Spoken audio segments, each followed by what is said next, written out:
Pinag-uusapan po ito ngayon sa social media. Ito pong Dolomite Beach.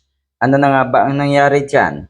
Kasi nung ako po'y nasa syudad, nakadalawang beses ata akong napadaan dyan sa Dolomite Beach na yan. At totoo na wala din naman. Walang nangyari. Napakalaki ng budget, napakalaki ng pondo dyan. Pero ito daw ay naging dahilan para lalong mapirwisyo daw ang mga taga Maynila, ang mga kababayan natin. So ano naman ang banat ng mga DDS? Basura daw kasi ang gusto ng mga anti-Duterte. Akala talaga nila yung basura dyan sa Manila Bay ay forever. Yun talagang oras-oras. Pag may bagyo lamang po yun. Kasi ito talaga mga DDS, malala na talaga. Oo, sa unang tingin, maayos ang itsura ng Dolomite Beach. Pero kalaunan, wala rin. Lalo lamang lumitaw yung mga dumi dyan sa Manila Bay. Dumating na daw ang day of reckoning netong mga pinagyayabang netong mga DDS na kanilang, or para daw sa kanilang mental health. Yung Dolomite Beach na yan. Ang daming proud. Siyempre, ang daming pumunta dyan. Ito daw ay legacy ni Digong o asaan na ngayon.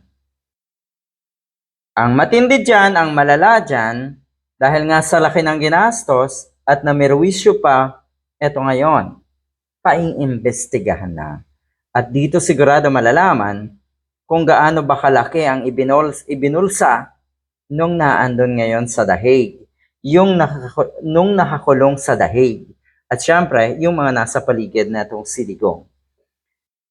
Eto yan, target ng congressional inquiry na matukoy kung mayroong kriminal at administrative liability ang mga opisyal ng gobyerno na nasa likod nga ng proyektong ito, dambuhalang proyektong ito. Ako'y naniniwala na dapat pursigihin itong investigasyon na ito. Dahil unang-una, sa laki ng ginastos dyan, parang hindi mo maisip na ang kinahinatnan ay ganyan lang.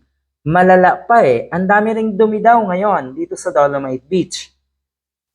At syempre, ang pinakamatindi dyan, ang daming naloko, ang daming nagoyo. Nakala talaga nila, ang intensyon na itong Dolomite Beach ay pagandahin ang Manila, pagandahin ang Manila Bay.